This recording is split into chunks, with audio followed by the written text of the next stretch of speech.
नमस्कार, आप देख रहे हैं विशेष और मैं हूं पुण्य प्रसून वाजपेयी। जब से योगी आदित्यनाथ ने उत्तर प्रदेश के मुख्यमंत्री पद की शपथ ली, तब से उन्होंने चैन की सांस नहीं ली है। वो लगातार फैसले ले रहे हैं, जिससे सुस्त पड़ी ब्यूरोक्रेसी और पुलिस भी हरकत में आ गई है।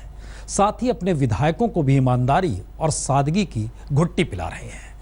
दरअसल योगी का ये अंदाज प्रधानमंत्री मोदी की ही तरह है कि जनहित के काम शीशे की तरह बिल्कुल साफ हो।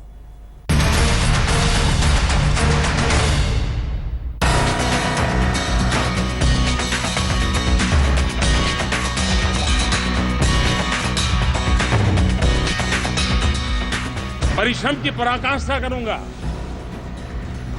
अपने लिए नहीं देश के लिए जीऊंगा। और मैंने कहा ये सरकार गरीबों को समर्पित है।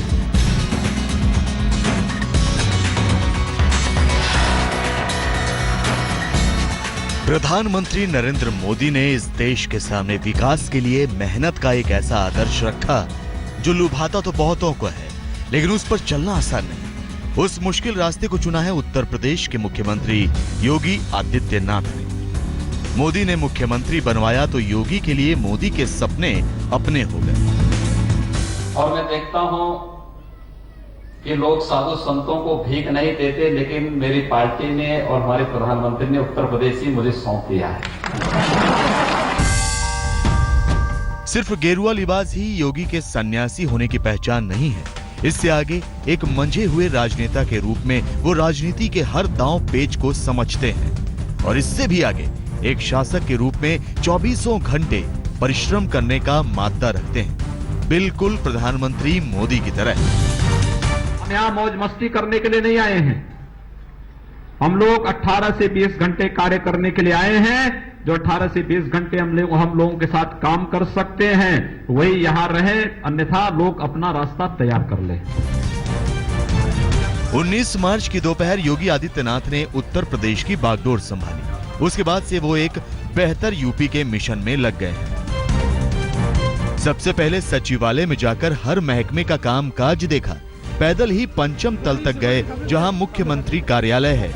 फिर कानून व्यवस्था दुरुस्त करने के लिए पुलिस अधिकारियों की क्लास ली। शोहदों पर नकल कसने के लिए पहले दिन से ही एंटी रोमियो स्क्वाड को एक्शन में ला दिया। अवैध बूचड़खानों का धंधा चौपट कर दिया। अस्पतालों का बुरा हाल देखने के लिए खुद ही अस्पताल पहुंच गए। परीक्षाओं में नकल पर नकेल कस दी। ये तो सिर्फ झलक है, जबकि आगे के लिए प्लान काफी कुछ है। मोदी ने यूपी की जनता को एक बेहतर राज्य का सपना दिखाया था। योगी उसे सच करने की कसम खाते हैं, और इसकी शुरुआत योगी ने अपने विधायकों को कुछ बुनियादी नसीहतों से भी कर दी है। आपको याद होगा कि प्रधानमंत्री नरेंद्र मोदी अपनी पार्टी के सांसदों को बार बार जनता से जुड़े होने, संसद में मौजूद रहने, पोस्टिंग ट्रांसफर के खेल से बचने और संयमित बर्ताव करने की सीख देते हैं। गुरुवार को विधायकों की बैठक बुलाई तो योगी ने भी बता दिया कि सत्ता का अहंकार उनके सिर नहीं चढ़ना चाहिए। भारतीय जनता पार्टी की जो संस्कृति है उसके अनुसार सभी को रहना है, और जिस प्रकार से पिछली सरकारें अनावश्यक रूप से लाल बत्तियां हूटर लगा के चलती रही हैं, उस पर रोक लगाई जाएगी। और जो जिनको आवास अलॉट हुए हैं उन्हीं आवासों में सब लोग रहेंगे। कि सबको शालीनता पूर्वक काम करना है, सबको क्षेत्र में रहना है, क्षेत्र की समस्याओं से सबको अवगत होना है, और उन समस्याओं पर सबको निराकरण करा के काम करना है। विधायकों को योगी की साफ साफ नसीहत है कि लाल बत्ती और हूटर वाली गाड़ियों के इस्तेमाल से बचें। जो सरकारी आवास अलॉट हो जाए उसी में रहें, और उसके रंग रोगन पर अतिरिक्त खर्च ना करें। काम कराने के लिए अधिकारियों से बदतमीजी ना करें। कानून कभी भी अपने हाथों में न लें। सोशल मीडिया के दुरुपयोग से बचें, और महीने में एक बार काम के लिए सीधे मुख्यमंत्री से संपर्क करें। अच्छा, कुछ विधायकों को ये भी कहा गया है कि वो संयमित रहें, बर्ताव सही रखें, हूटर का प्रयोग ना करें। कैसे गलत बात है। मतलब भारतीय जनता पार्टी अनुशासनकारी पार्टी है, और अनुशासन की दृष्टि से कोई अगर सुझाव दिया जाता है तो सब आपका अभिनंदन करता हूं। मोदी की तरह ही योगी की भी छवि एक कठोर शख्सियत की है, लेकिन जैसे मोदी सबको साथ लेकर चलने की बात करते हैं, वैसे ही योगी ने भी विधानसभा में पहले दिन ही साफ कर दिया कि पक्ष विपक्ष को मिलाकर वो सरकार चलाएंगे। अब केंद्र और यूपी में एक जैसे नेतृत्व की सरकार है, इसलिए आप भी उम्मीद लगा सकते हैं कि अच्छे दिन आपके दरवाजे पर दस्तक देंगे। कुमार अभिषेक, लखनऊ, आज तक।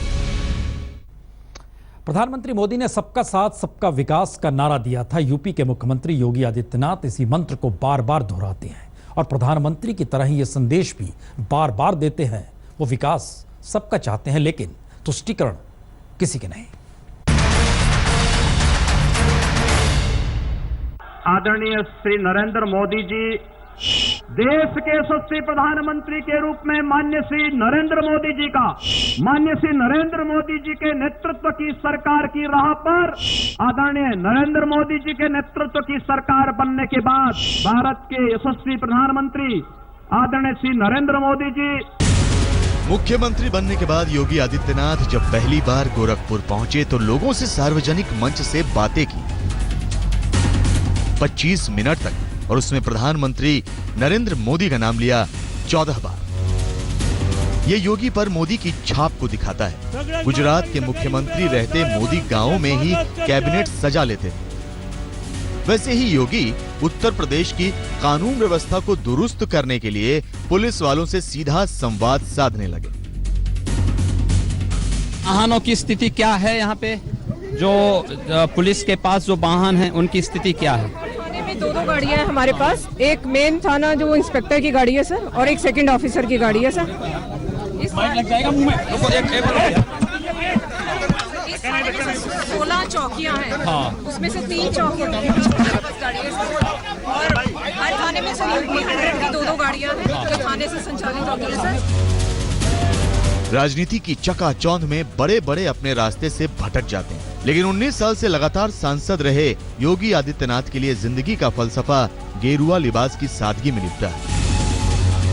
मुझे मेरी पार्टी ने, हमारे राष्ट्रीय अध्यक्ष श्री अमित भाई शाह जी ने कहा कि आपको उत्तर प्रदेश जाना है, तो मैंने कहा मैं तो उत्तर प्रदेश से ही आ रहा हूँ। कहा नहीं, उत्तर प्रदेश में आपको कल ही मुख्यमंत्री का शपथ लेना है।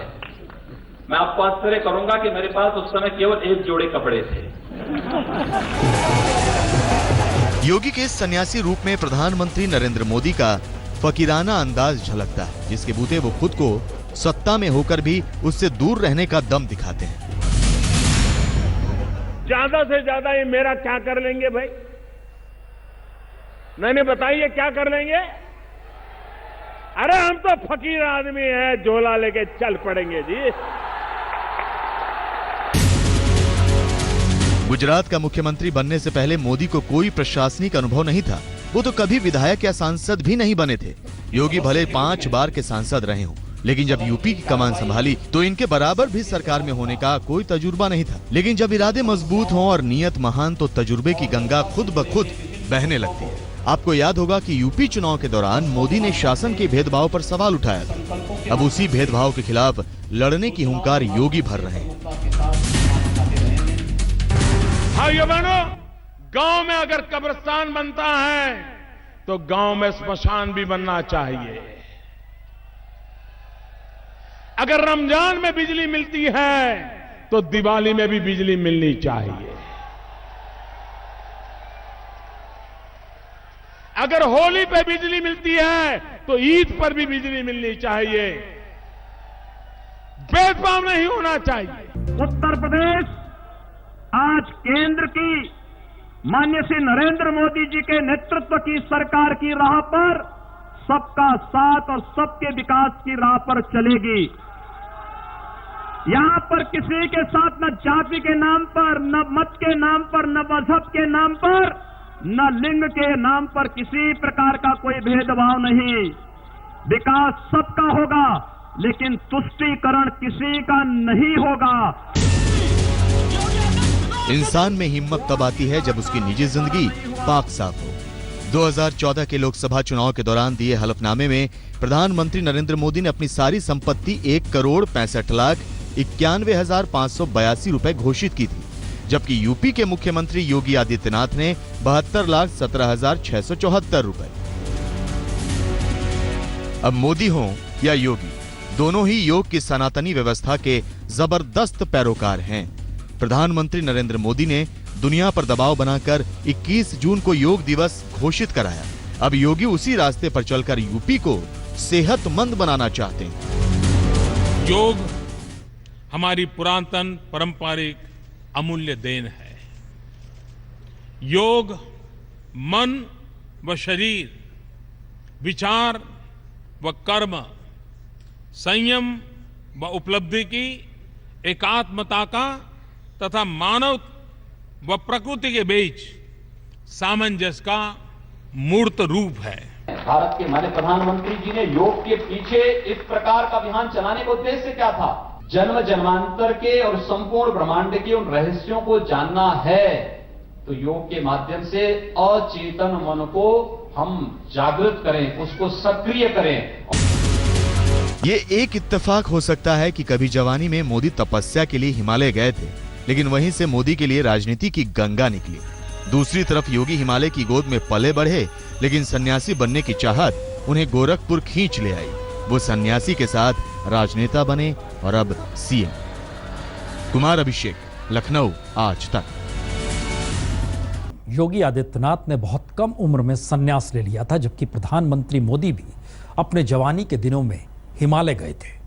आज एक देश की राजनीति के शिखर पर, दूसरा उत्तर प्रदेश में। लेकिन एक बड़ी समानता इन दोनों बड़े नेताओं में यह है कि दोनों एक खास खेल में एक जैसे धुरंधर हैं।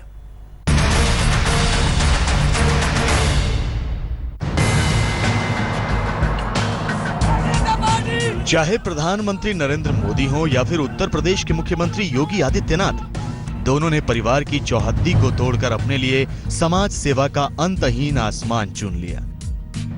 इन दोनों की खासियत एक जैसी है कि दोनों ही नवरात्र में एक जैसे ही 9 दिन तक व्रत रखते हैं। दोनों ही शानदार वक्ता हैं और अपनी बात बेबाकी से रखते हैं, और दोनों ही शानदार तैराक हैं। वैसे योगी आदित्यनाथ को तैरने के अलावा बैडमिंटन खेलना भी बहुत पसंद है, और जब भी मौका मिलता है वो रैकेट पर हाथ आजमा लेते हैं। आज तक ब्यूरो।